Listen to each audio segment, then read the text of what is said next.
News, gaming things, and gaming stuff. I'm Josh Raptor. Uh, I'm that's Calebite. Calebite. And I'm Graham Marshall. Hi. Wow, well done. Yay, we did it. So All right, today, that was a great podcast, everyone. All right, let's good go. job, everyone. It's only Yep. downhill from there. No. Yeah. Oh, God. Uh, Ooh. but in today's episode, we'll be talking about rubber banding in video games, and they're Nice actually. thumbnail. Oh, thanks. I made it myself. I like it. Oh. I like it. Right. So for those of you that don't know what the banding of rubber is, there's actually four different definitions of it, and then I've got it pulled up over here, and then I will actually read what we're talking about last. So just you have some context of what we're talking about. Okay. So, one version of rubber banding is in online video gaming an undesirable effect of latency in which a moving object appears to leap from one place to another without passing through the intervening space, also called warping or teleporting.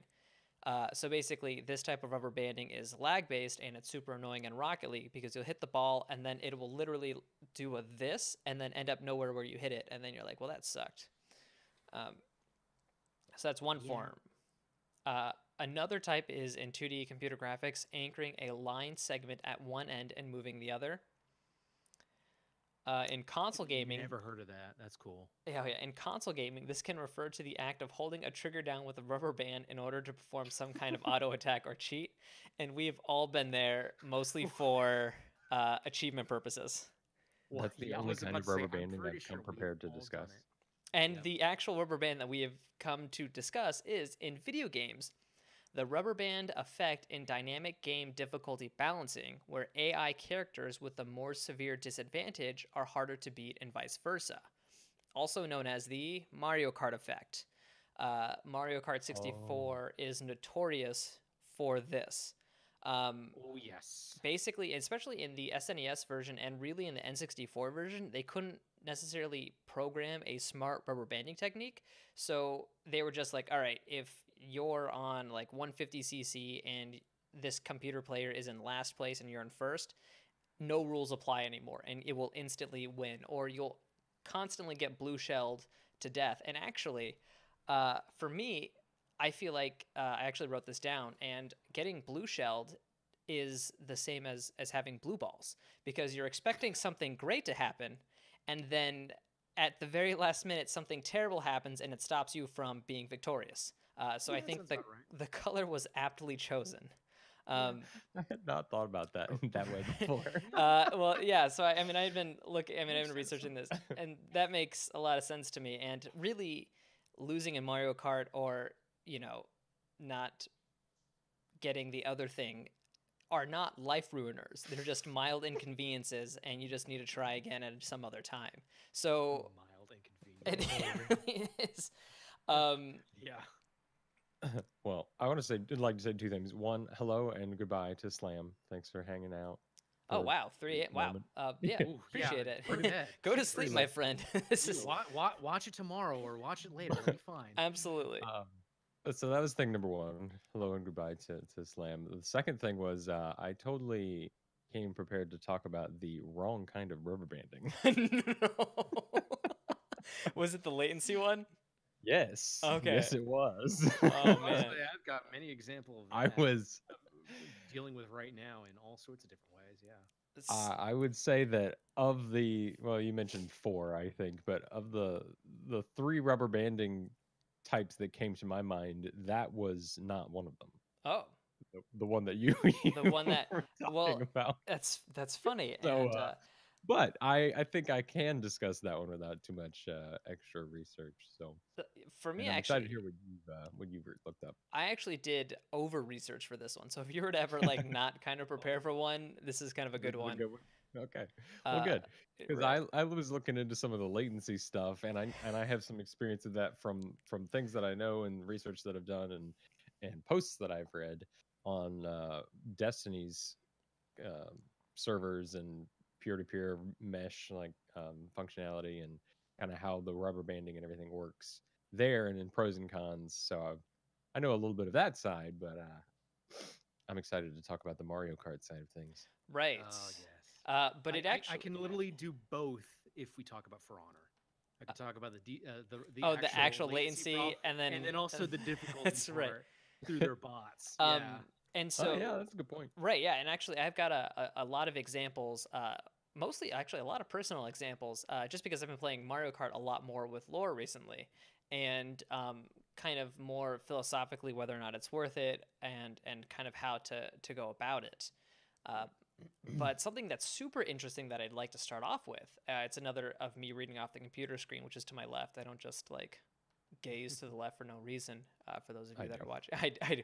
I But definitely there do. is actually a patent for rubber banding in racing games that Nintendo owns, and they did that for Mario Kart Double Dash.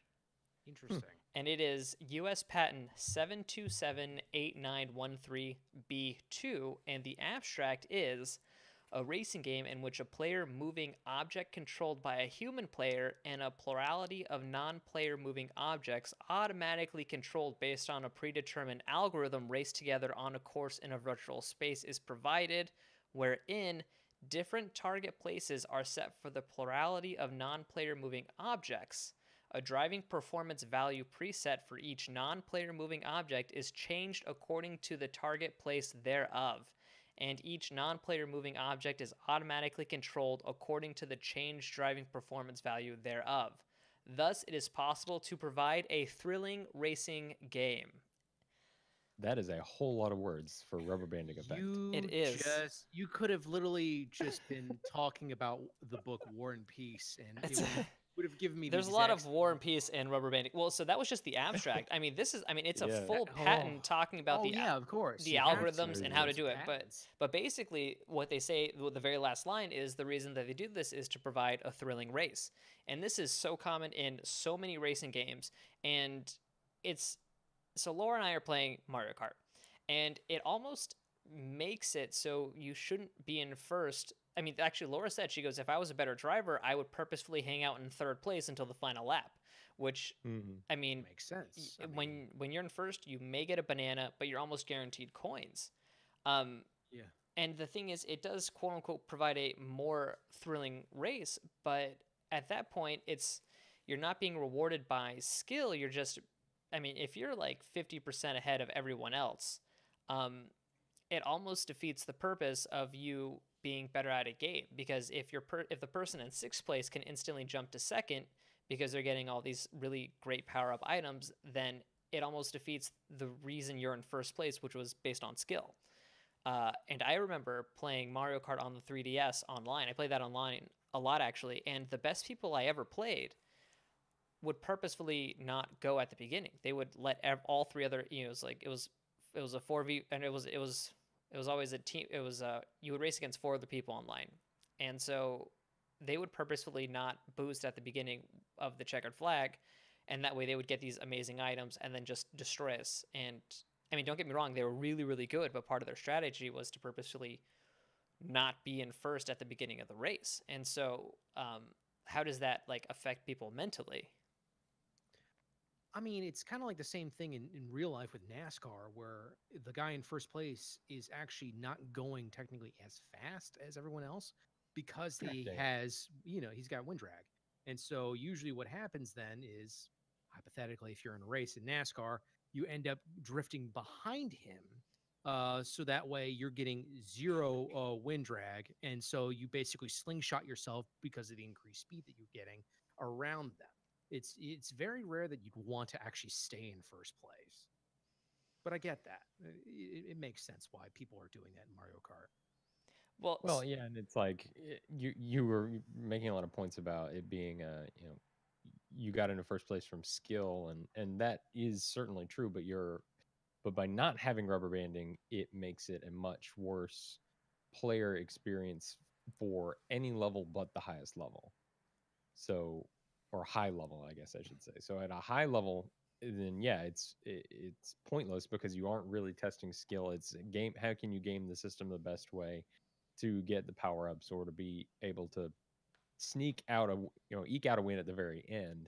Whereas if it were purely skill based, whoever was the better driver could get first. But this is a game where you've got lots of power ups and other random effects and other crazy silliness, so it can't be entirely skill based. because there is that Right. randomness of item drops and There things like there are, but it gets to the point like where Laura was in first place and she got 2 blue shelled followed by 3 red shells and she didn't get in first That sounds place. about right. Yep. Which is insane because she was in first place for a while, and then somebody actually like posted on one of the forums talking about rubber banding, and they weren't necessarily upset about the Mario Kart other people getting like better items and whatnot, but if they would get the blue shell or the lightning bolt, you're so far ahead that when these things happen you're basically just losing coins, and so coins are how you get new vehicle upgrades, so you're not even losing the race, you're just robbing them of coins that they were originally going to grab in the middle of the race, which is also annoying. that. So it's it's is there a better way to do it? But then it's like you said, if all the items were totally random and you could be in first place and then get a blue shell, you wouldn't throw it because you'd blow yourself up. But yeah, it makes it slightly more competitive. But is it making it more competitive for people who aren't as skilled? Is it making it more competitive for people who aren't as skilled? Right, because since there is an inherent rubber banding effect to it, the person in last place has a better chance of getting items than the person in first. So it's more competitive or a more thrilling race in that sense because you have a more of a fair chance despite not practicing as much as someone who's put in the hours. I Yeah, I mean, mean, I think that's yeah. exactly the point. Is Well, that at the same time, it's like, but what if?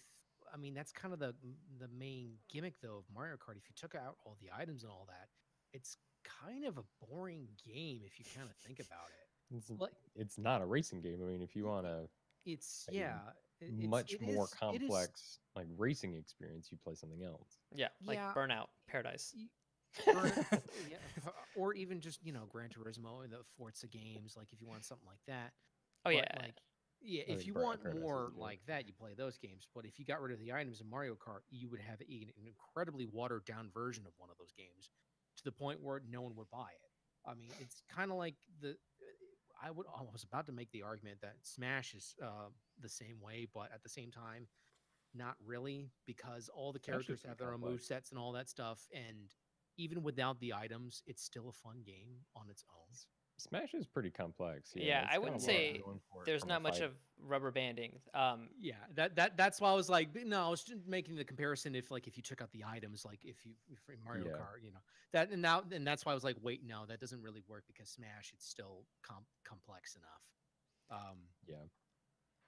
yeah, So instead of necessarily literally reducing the item drop to 0 on everything that's not a banana or like a coin, do you think it's better to maybe reduce it to like 5% if you're in first place? So that way there is still a slight chance that you could get a mushroom. Or do you think that having it so strict where if you're in first place, you basically won't get anything? Well, I mean, I guess it's just a. I mean, it's kind of a design pillar choice at that point. Like, what is the key audience that Nintendo is targeting with by using this patent in their racing games? Are they trying to design it so that a single player experience is this way, and then if it's brought into the multiplayer only, now that there is online multiplayer, all of this whole discussion kind of changes. So it's interesting to me that Double Dash was the first time that they put a patent down on this. Maybe it's that specific algorithm from Double Dash that they haven't changed. um, but if you're molding like a single player experience, um, not necessarily. I think being in first makes you have to be more skilled in a game of random things. Like you have to, but then you can always win. Like you can always end up winning the race in single player. In multiplayer, yeah, I think maybe you should have some chance to increase your lead a little bit more if you're in first. Uh, Um, and we'll actually get into some non-racing games, but this legitimately actually happened to me in Ratchet and Clank. For the PS3 reboot, there was actually a racing trophy, and you have to get your time has to be under a minute and 35 or something like that.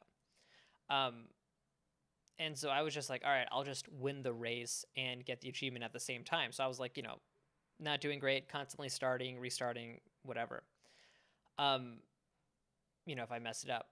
I did the race and I got the achievement, but I was in third place because of the rubber banding. I had played perfectly I got the trophy, and I finished in third place, and I had to play the race again, and it first was so much easier because it's like I didn't have to play perfectly, and the fact that I actually played worse made it way easier to get in front, and so that drove me crazy. Uh, Yeah, um, I've never been a fan of rubber banding mechanics in general. So I I've never enjoyed that. I will say though, it does feel awful when you're playing against people on couch versus or online versus, and something really terrible happens in the beginning, or you suck, or you're kind of, or just anything, and then they just blow past you and start lapping you. Like, it feels yeah, terrible. Oh, of that's a good It point. course. That's a very feels good point. Yeah. feels so bad, Yeah. but I prefer that because it's like, you know, it's more of a pure race at that point. Even if the game is full of gimmicks and other like crazy shenanigans, and you can't call it a game of 100% skill or anything like that, I'd still rather just not have any rubber banding. So in racing games is pretty common, but it's also pretty common in non-racing games as well. So NFL Blitz so actually Sean and I had this not too long ago. I was beating him by 20 points or so, and then literally after I got the ball, I could not throw a complete pass and I could not keep the ball. It literally would fumble with every tackle, and then he ended up winning. And so Huh. it's like at that point, it's not it's the first 3 quarters of the game don't matter at all. It's like the whole journey there doesn't matter because if it's going to auto Hmm. adjust the difficulty settings in the fourth quarter, what's the point of even playing any of those at the beginning? It's true. Oh wow. Don't think I've experienced that. I don't think I've played a game that has that kind of rubber banding, or at least a game that isn't a racing game that has that rubber banding difficulty. That's really interesting. That sounds terrible. It's awful. And NBA 2K was a huge that game was a huge rubber band person as well. But definitely it goes to the door. Back to spot. But yeah, I mean, I'm, it was so frustrating because there was literally nothing that I could do. It's like the passes didn't change. It was just he would just bobble it and then drop it. And this is a sports game, you know what I mean? Like I had been beating Sean pretty handedly, and then at the end, I literally like I just couldn't tackle him. It just wouldn't let me tackle him, and it was and this kid is It's weird. so. I'd a never sports heard of kid. that before. Oh yeah, oh yeah, yeah. It's so true. And then did you guys ever play Homeworld? That's the RTS game, right? Yeah. No, actually, I never did. So No. these are oops. I've got 2 more examples of pretty crappy rubber banding things that happen, but one of them was in Skyrim Oblivion. Basically, as you You gained mean Elder Scrolls Oblivion? Elder Scroll, yes, find.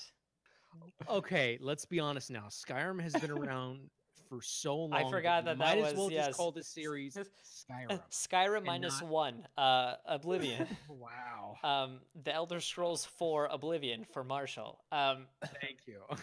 One of the things was as you gained level, the enemy NPCs around you also gained level, which makes sense. You know, it kind of makes things more challenging.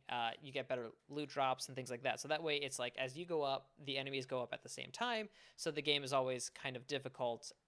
But the actual NPCs that were part of your party, or that would help you in quest, they did not level up. So you were actually better off Oh yeah.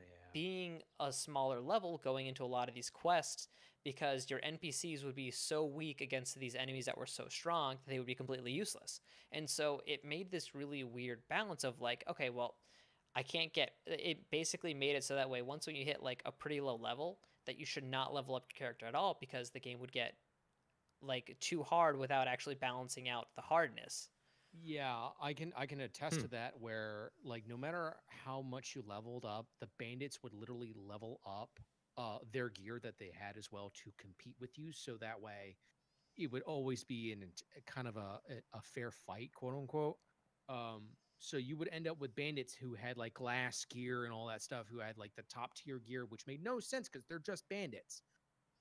But that's always been a Bethesda thing, and that includes Fallout as well, where you could just be traveling along the wasteland, no matter what level you are, And I'm pretty sure you could still just end up running into enemies that are continuously scaling with you. And it does not matter how high you get; they will always be just as powerful as you. Yeah, Uh, I hadn't I don't I considered. don't I don't know how I feel about that though, in terms of like I don't know. I What hadn't do you think? considered that as a type of rubber banding. That's a good point. But Huntrix, welcome to the party. We're the rubber banding you were talking about before was what I came prepared to speak of, but it's not actually the type that we're talking about. Latency rubber banding is another use of the term, but we're talking about difficulty rubber banding with AI, and so I hadn't considered that, like I said, as being a type of rubber banding, but it is. And I think that that's actually, depending on how it's implemented, I think that that's really a good use of rubber banding. Uh, because in a game like Fallout or something where you are able to just grind out levels or do, get seriously overpowered through any kind of means, I think it's a good idea to have the main progression of the game still pose some challenge. So having enemies that scale along with you, I think, is a good idea. What you lose from that is that sense of real powerful character progression and being able to go back to an older area, excuse me, and just stomp everything around you like a god. Yeah, So it's always finding nice. some, yeah, so finding always some way to balance out, like, okay, I'm getting more powerful, and so the upcoming challenges, like the game's next scripted encounters or next main missions, those should scale with you, so you can't cheese them out by grinding out a whole bunch of stuff. Like the game is still going to provide a base level of challenge, but if it's an open world type thing and you return to an earlier area, yeah, you should be able to stomp it because it feels good. Right. So it's like Huntrix, I do agree. Leveling in Breath of the Wild is phenomenal.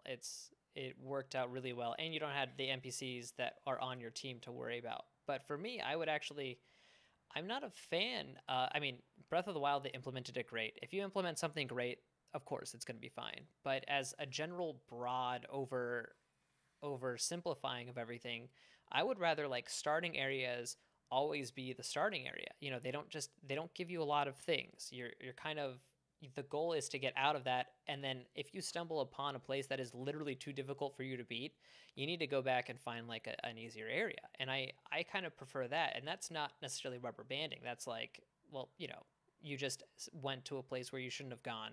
Um, get a little bit better and then come back. And to me, that there's more of a sense of pride because all of these enemies aren't just gaining a level with me. There's a clear goal in mind, and it's to beat these guys that I currently can't. And so I think it's just kind of like a Yeah, mental thing.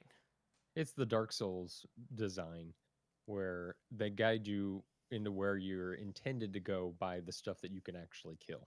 which You makes a stumble in, you lot stumble, of like It's so everything can true. kill you in that game, but you stumble into an area and you deal 1 point of damage. You don't, or like you do a swing, you don't see the health bar move at all, and you're like, oh crap, I got to I'm in roll the out of here. It wrong just the place. just the jump and perfect roll. the Yeah, perfect example of it for Dark Souls 1 is right after the bonfire. If you ended in the cemetery area, right behind it, you oh find yeah, all the skeletons who will kick your ass. yeah. Like, just It's like yeah, it's you awful. can go that way, You but you can, probably shouldn't. And but speedruns are probably done shouldn't. naked, so it's like, you can do it, but Why would you Yeah, want to?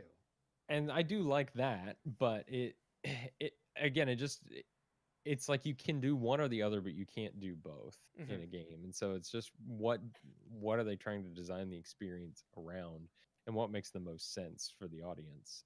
How do you guys feel, by the way, about difficulty, increasing difficulty, where the only thing that changes is just the enemies can tank more health, tank more damage, and then just deal more damage?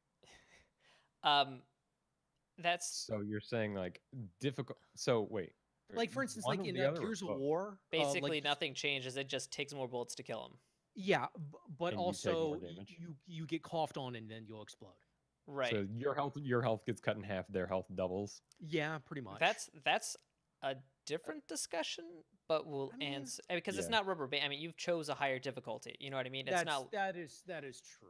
Um, but no, I I don't think like that's it. I think it's a little bit of a cheap way to do it. Yeah, I think that if the AI doesn't change at all, they just we'll just make it harder. I'm not crazy about that. Call of Duty grenades, man. Right.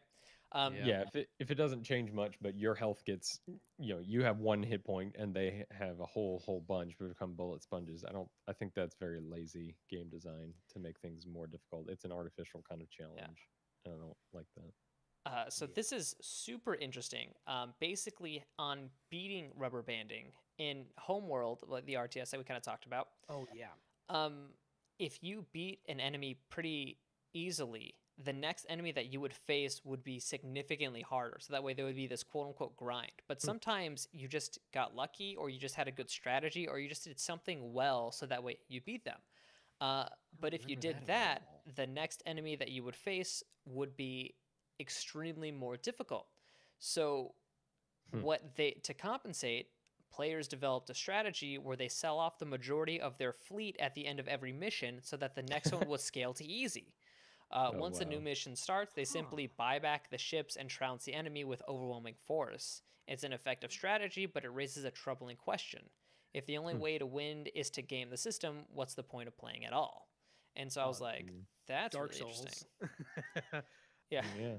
Go beyond a door where a giant enemy can't get through, and then peck at them with your bow and Oh arrow. yeah, yeah. And No, that's it. Yeah. so to me that's like I mean, yes, that is, you know what, you're right. In a sense, that's the same. To me, it seems more like that's not the goal of the game. It's just at this point, I have one hit and I'm going to die.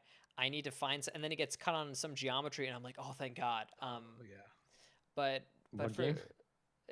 Dark Souls, like when you would. Oh, I Oh missed yeah, that. yeah. He was saying dark, like how you get them stuck in a doorway and you just hit them with a Oh bow You yeah. could until just yeah. peck at them with a Right. bow and arrow, and you're good. Yeah. No, Until it's you run it. Yeah. but with Homeworld's case, that is kind of fundamentally breaking it because you're effectively just not getting any challenge out of it.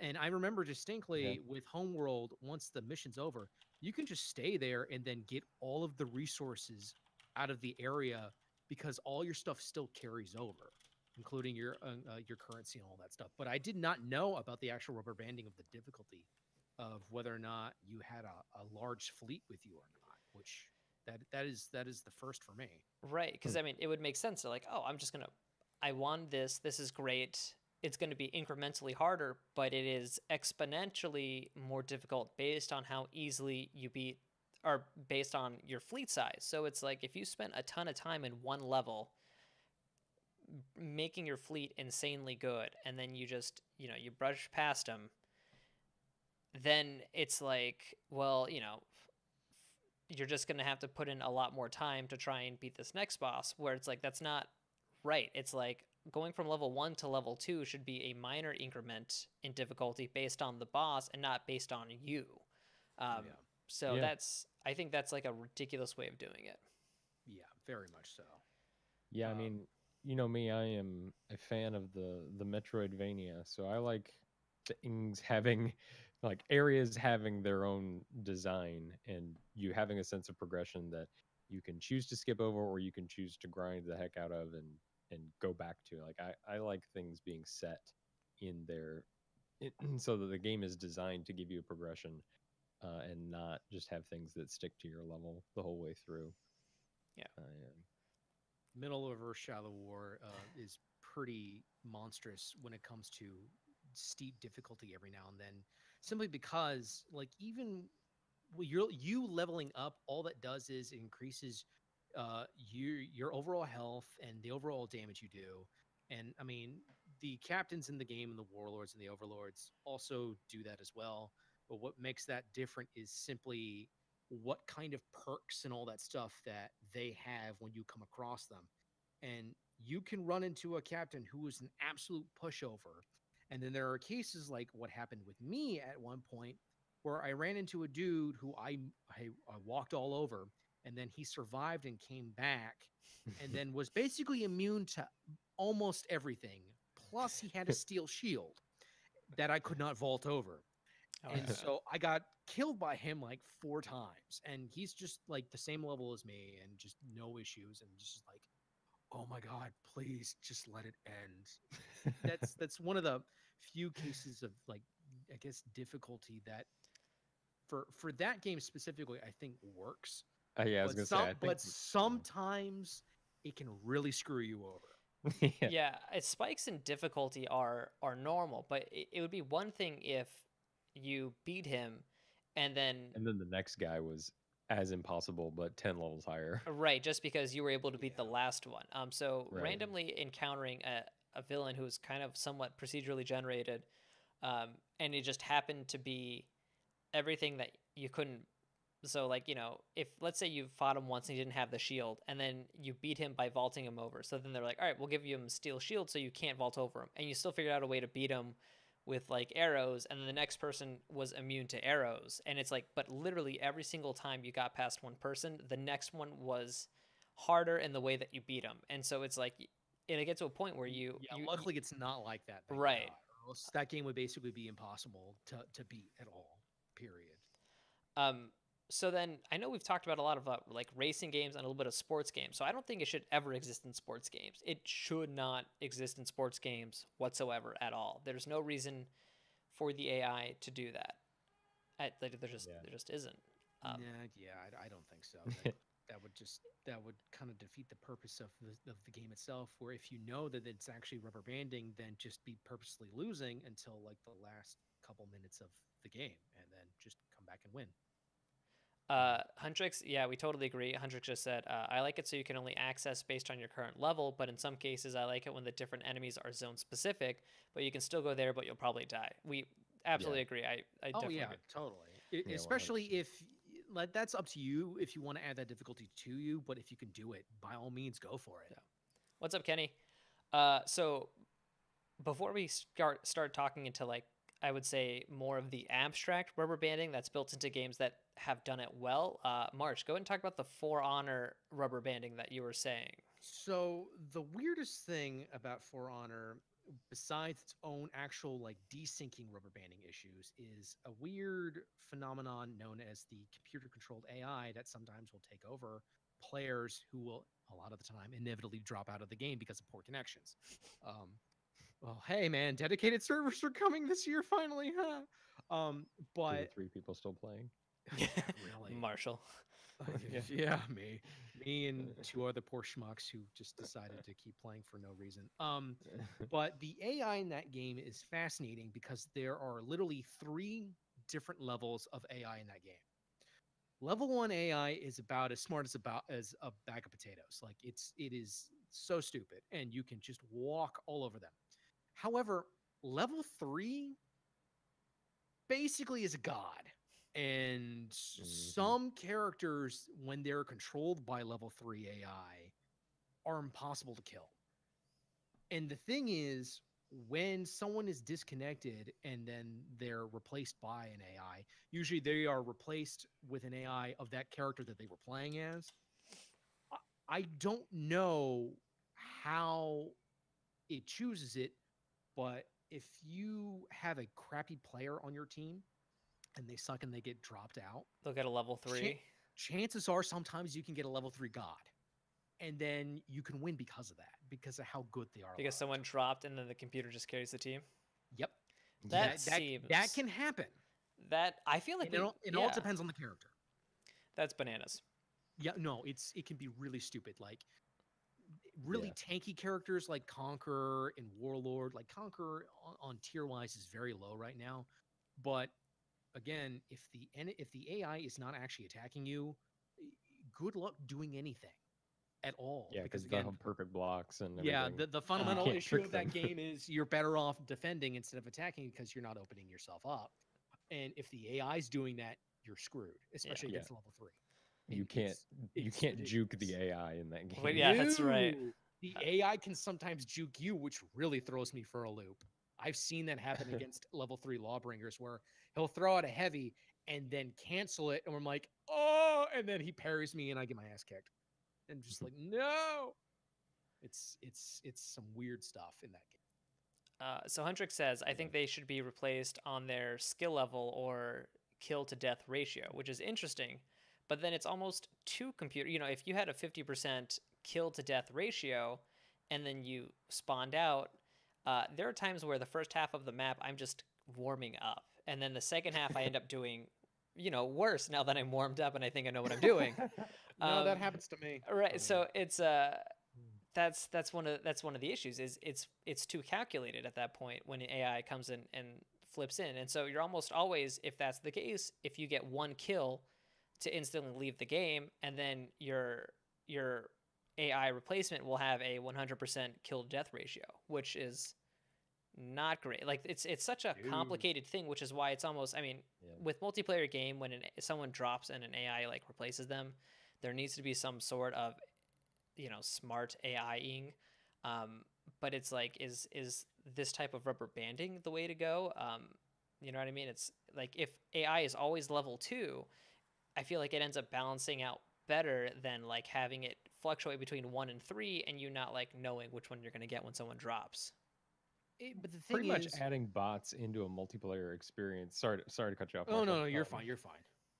The thing about adding bots into a multiplayer competitive, like, not, I say competitive just in the PvP sense, player versus player, it never ends up, it never goes well because the bots are either on like an average difficulty, which means they're pretty much a pushover to anyone who plays the game regularly, or they're like For Honor and they're just God mode and completely unfair, and it makes it ridiculous because they're placeholders.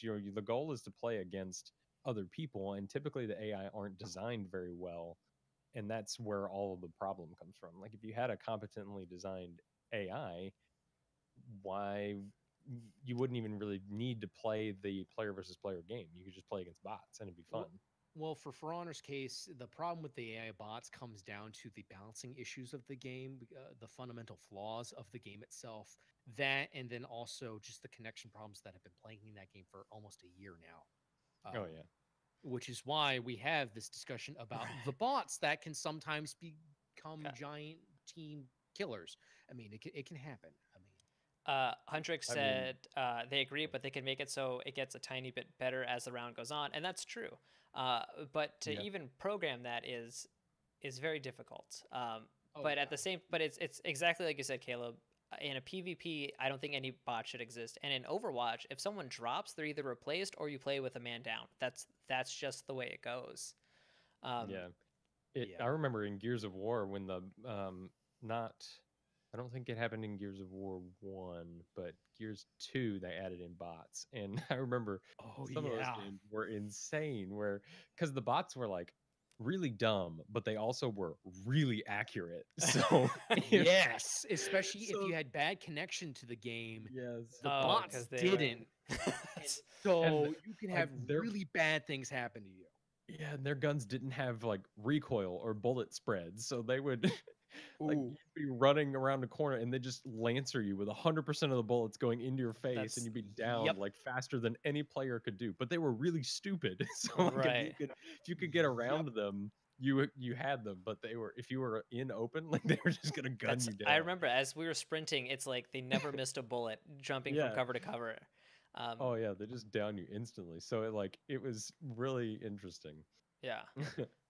Kenny, thanks for following us on all this stuff. We just got the notification, so appreciate that. Appreciate it, man. Um, so more, I'm going to start talking about rubber banding when it's part of the gameplay, but in kind of like in a slightly abstract way. And actually, Destiny kind of has this with the supers. Overwatch, I think, does this really well with the ultimates that you can use. So if your whole team is down, you're constantly still building your ultimate, and then you can swing a fight in your favor. So it's almost, when you first attack a point, you're almost meant to lose just to kind of build up your ultimates, and then once when your team has kind of more ultimates than the other team, you take the point. So that's a form of built-in rubber banding, which is nice. A lot of fighting Mhm. games have that too, with like the X-ray combo that you can do in Mortal Kombat. Uh, I mean, it gets to the point like where if you're waiting to fill up your bar and you're not like breaking combos or doing stuff like that, you're not the best player. But it's like that kind of mechanic is built in and it builds up as you're getting hit. So it's kind Yeah, of good. it's swing potential. I Right. So mean, exactly. And I so oh yeah. it's not so much rubber banding because it's not a because a rubber to me rubber banding is that like forced algorithm of it can never be more than this far apart, and if it gets more than that far apart, it snaps back together. Right. But with Left 4 what Dead. you're talking about, it's a swing mechanism where there's some risk into, or there's always a way to come back, and so that's what rubber banding provides in a very, I think, generally poor way, where there's always the chance that the person in last can get back into first, but it's because you literally can't get so far behind that you could lose. Where in a fighting game or something with that kind of swing mechanic, Overwatch, it still requires a lot of skill to use it correctly to be able to swing it, but the potential is always there. So I think that's kind of a big difference. That is actually a really good. That actually kind of defeats the next game I was going to talk about, because what you said makes more sense. Uh, What game were you going to but talk I was about? actually going to talk about Splatoon 2 and the way Oh. that you Really? build up your ultimate or your ultimate abilities is to cover more ground with your ink. So if you're losing, you have so much more potential to cover the ground. So like if the other team paints everything pink, That makes sense. they cannot physically build up their ultimates anymore because there is no more ground for them to cover. So that literally gives your team the entire arena to cover up, and then you start building up your ultimates a lot more. So there's like you said, I would say I agree. I was thinking it was rubber banding because if you were in last place, it sounds crazy, but in all the matches I played in Splatoon 2, it's the matches where we're losing by kind of a lot during the first half that we end up coming back the second half because we just constantly are getting ultimates and are able to cover a lot more. Which Makes is sense. why I thought of it as a rubber banding. It doesn't happen all the time, but that's kind of what I thought. But you're right; it increases the swing potential, and to me, that is a great way of doing it. I mean, Yeah. don't get me wrong. If you're in last place and they are camping your spawn and they are just that good that you literally cannot leave the little bubble, you're not going to win. But it potentially gives you so much more room to paint the area and build up your supers, for you to build it up faster and kind of re-attack them. Whereas like in Overwatch, it's definitely a much slower build and stuff like that. But that was one of the games that I was thinking that like did it well. What, Splatoon? Yeah, Or- Splatoon 2, yeah, or Splatoon, yeah. yeah. Yeah, no, that's pretty fair. And if that ends up being the case where if the team that's behind, it kind of like the homeworld thing where you're gaming the system because you know that, well, I just if we start off behind and we don't try that hard to begin with, then we'll be able to build our super faster and win.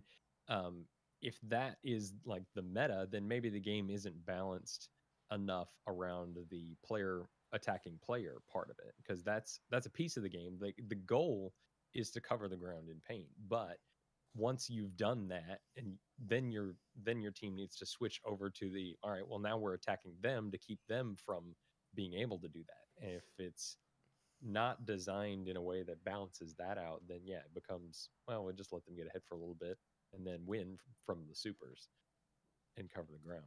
Yeah. Mhm.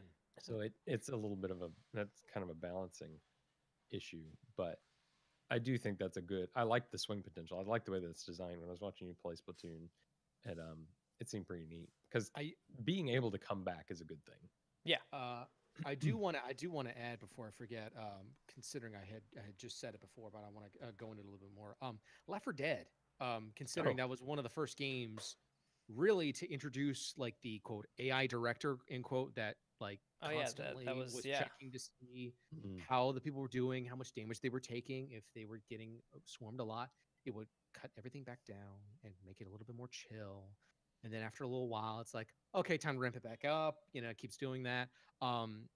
And speaking of, again, AI director type stuff, you then also had Creative Assembly's Aliens game, the one that was in first person, and there was literally the one alien on the Alien on the big- Isolation. yes, Oh, thank you. yeah, yeah. But that one specifically had two different AIs. One was specifically for the alien, which had its own stuff, and then the other one, which was the actual director that helped control the alien. And specifically with that, things wouldn't actually happen until later in the game, where the alien has a whole bunch of things it can do, but in the very beginning of the game, a lot of it's locked off. But then later on, as things progress, where for instance, if you are running a lot, after a certain amount of It'll amount just of kill you. distance run, You just it's die. not even that. The director will then allow it to then do this, where the alien will then start trapping you, where if you're not paying attention and you are running, you can notice a vent that's above you running past with a bunch of like drool and stuff coming down. That's the alien literally right there waiting for you to run past, because the minute you run past it, you're dead. And it's constantly checking out to see if you were doing certain things. And then after a while, the AI director goes, okay, you're allowed to do this now, alien. Go have fun. And there are even mods specifically for that game that completely like take out a lot of that stuff and let the alien just do whatever the alien wants to do, which is fascinating. But that's so much more terrifying. Yeah. Oh It is. yes, definitely. When it is on a random and not specifically driven by the AI director, it can do whatever the hell it wants, and it's scary. I've seen videos of that, of one guy using that mod. It's some of the most terrifying of that game I've ever seen. Yeah, I guess I guess to kind of boil everything down, PvP. I don't think that there should be any rubber banding ever. But even in a game like Mario Kart, when I'm playing with someone else and we're in first and second place respectively, to me there should not be a reason why the computer in fifth place gets all of these items and then jets up to first. It's to me there's no real reason why a fifth place AI should instantly become first because it wasn't in first at the beginning. Like to me, it defeats the point of the game to an extent where it's like, oh well, it almost feels like the reason I won this match in Mario Kart was because I was doing crappy enough to not get blown up the whole time, or that I was allowed to win because the AI decided to not tank me with 100 blue shells. Um, Yeah. So it's to me it's like but I mean Mario Kart is known for this. I mean it's fun. I got it. I enjoy the heck playing out of it. But There's the kicker right there, Josh. It's Yeah. not a super hyper competitive game, so they're allowed to do that. It's Again, fun. even It's if I'm silly. getting my It's ass silly. kicked from first place, I'm still having a good time, especially if I'm playing Yeah. with friends. right. Yeah, it's a silly game. It's a, It's fun. it's a silly So, it's a like- silly place. It's a silly place. So, yeah, I agree. I think that racing games is one of the few instances where I think true rubber banding is acceptable, but only if it is really silly. And I do think that it still should be tweaked to be less that hard and fast rubber banding where you're in last place, you're going to get all the blue shells until you get into first, and more of swing potential. Like maybe if you're in last place, you build up a boost meter more like naturally without having to Oh, yeah. collect mushrooms. So you get an item and you also get some boost while you're in last, so that you have some way to catch back up, but it's not a guaranteed. Yeah, I got all the good items every single one, and got them in it consecutively, and then that let me win. It's still some kind of balance where it's less of that rubber band and more of just a swing potential. But even like Mhm. like game breaking rubber banding, where I think should never be allowed, where basically it's like, oh well, your car tops out at 100 miles per hour, but when you're in 12th place, it is now going 400 miles per hour. You know what I mean? Yeah. It's like that. It's stuff like that. I can never get behind. But what you said, Yeah. possibly building up your potential when you're in last place, that makes sense. I totally agree with that. But on a grand whole scheme of things, if they had to keep rubber banding or get rid of it completely for everything, uh, do you guys think that they should keep it or they should leave it? Get rid of it. Keep it or Yeah. leave it, you said? Yeah, keep it or leave it. Gun to your head, keep it or leave it. Yeah, gun to your head. It depends on how stringent the rubber banding is, I guess. I don't know. It's a hard I said get question rid of it. because as It much is as a I hard question. dislike it, I think it should stay. I think that is the entry to gaming. Like if Laura and I were playing, and she just started off, like her coming in fourth or fifth place every single time isn't fun. And so sometimes, Coming in last and being lapped yeah, multiple times. right. Yeah, It's not. doesn't feel good. And then get hit by something while being in dead last. Yeah. Yeah. Oh yeah. Yeah. And so I mean, if she Get red shelled by the guy in first. if she Yep. decided to pick up Dark Souls, that's one thing. But like, I mean, almost any game that has some sort of low barrier to entry, I feel like there's a form of rubber banding for that reason. And I can't, in It's good true. conscience, say to get rid of it forever, despite me not liking it, because I would rather Yeah. more people play. and it seems slightly unfair to like the top 10%. Although I don't know why I said top 10. I'm like top 70%.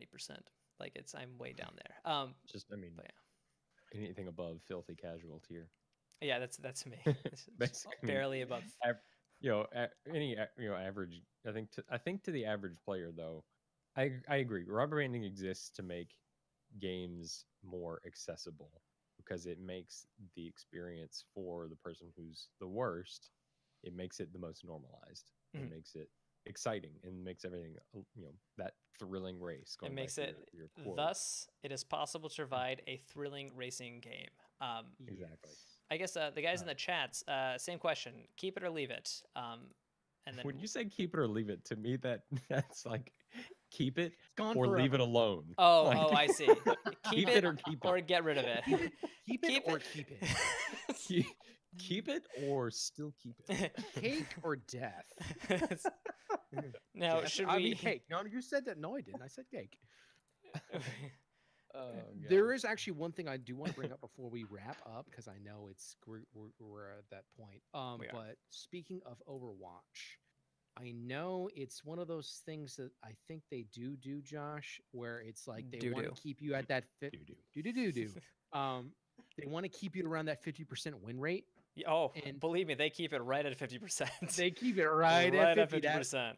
Mm, You're right. That Do I you would say like- that's a form of yeah. yeah. That's honestly, I consider that one of the worst because Yeah, that's like in Hearthstone. that is because it's Blizzard, because it's Yeah. purposely putting you against someone that you know can't beat. you are going to get Yeah. your ass kicked with. That's not the fun. same kind of design like what Josh was talking about. On the merit of you beat this last guy, your next guy is going to be worse. Yeah, exactly. And You then, will lose this next one. And it's just like, how is that? Yeah. Yeah. And so you never go anywhere. Yeah. The chat says keep it. Yeah, So. both Kenny and Makes Huntrix, who have been here actually a long time. Wow, thanks guys, really appreciate it. Hey. Thanks a lot. Yeah. By the way, guys, we do this every Monday around 7 o'clock. So, Well, yeah, we've actually been pretty consistent with this actually. We have. And I We think I should. said actually like 3 times. So Actually, yeah. actually. Actually, So we word of the actually have. day is actually. So I think that's actually a super good point that you brought up, and I think that is a different discussion, but it also fits into this. So I'm not upset. It'd does, be like yeah. one thing if you just brought up Warframe just for the heck of it. But like this Well, actually speaking this of- made sense to me. But Yeah. yeah, any Actually, I'm actually disappointed I didn't think about the Hearthstone leveling system or ranked ladder and keeping it at 50%. Like that that is something I have experience with, and it's That drives me up the wall. I because in hate that game too, there's so much draw RNG that it feels like you really just can't, like there's nothing yeah. that you could do to win. nothing, absolutely. You know, Yeah. it's just like the game is completely not going to give you a a good draw. It's going to give them the perfect draw. It's just like, what the heck? And there's nothing Right. you can do And there's nothing about that it you can since do. turn 1. You're Yeah. screwed. Yeah. I mean, but you It's- don't know that until like 10 minutes later when you lost. You're like, well, I guess I was screwed to begin with. You're like, well, kill me nothing I can now. do about it. Yeah, when you start a game and then you see that 6 of those players are silver, they all have Yeah. the silver banner behind you, which means they have ranked up 600 times, and then it's like me and a bunch of like level 13 people. I'm like, there's just no I hope they're all Smurf accounts because there's no way we're gonna win, and we lose, we get destroyed. So yeah, that's Doesn't feel good. it does not Nope. feel Which- good That's an instance of rubber banding that doesn't feel good for the little guy. ever, right? And so a lot of people are asking for like a team queue of some sort, because even Counter-Strike kind of has it where if you are significantly higher level than someone else, if you win, you barely get any points. So it's like Yeah. it helps your skill level and you That don't makes drop as sense. much, right? But it's like we're in Overwatch, you'll face some team that's like impossibly good and you'll still lose a ton of points, which is like Yeah. Yeah, that Um, never made sense. That point system for the rank matches. Yeah. I mean, I don't know. Yeah. so I think that's about it. And as Huntrix says, Breath of the Wild leveling is the best. Yep. Man, And so yeah, guys. I don't even own it. And That's I right. agree, He knows, yeah. I But gotta yeah, get a Switch. thanks guys for watching. We really appreciate it. We're Random Respawn. All of us are Random Respawn. It's 4 of us that make up Random Respawn. It's not. We don't Corey's have. never here. We don't have the one Random Respawn, so it's the 4 of Is us. he alive? I don't know. We do our best to give you gaming news, gaming things, and gaming stuff. Caleb is actually going to start streaming on Twitch every Thursday, I believe. Yes, Thursdays at 7 p.m. And so we will be doing. I would doing start gaming. streaming. I would be perfectly honest. I would be streaming now. I'd be streaming Escape from Tarkov, but I can't because that game is super unoptimized on my PC, and I can't get it to run well, and it drives me nuts because I love that game so much and I want to stream it. In due time, but in due time. We're constantly trying new things, so if things are good, let us know in the comments. We super duper appreciate it. And I think I got everything. Follow us on all the social medias. Caleb is doing a really great job on Twitter. Watch Awesome Games, watch AGDQ. It's so good. When does that end? This year. It's over now. It ended on Saturday. Saturday was the last. You can watch. Yeah. I think like half of the event is up on their YouTube channel. The Games Done Quick YouTube channel right now. Literally, I didn't get a chance to watch every single run, but I watched at least half, I'd say, and everything that I watched was so good. There were only like 2 or 3 runs where I was like, I could do without watching that. Everything else has just been so good. Yeah. So many great runs. It was a really good event this year. Oh, and also you guys, this is kind of like a throwback, but we've been doing podcasts for about 4 years, but up until about 4 weeks ago, we would do it offline, record it, and then upload it to iTunes. That if you guys go to iTunes and search Random Respawn, you can see all of our past topics that we've covered. Kenny, do you guys have set dates for streams? We will be doing this podcast every Monday at 7 p.m.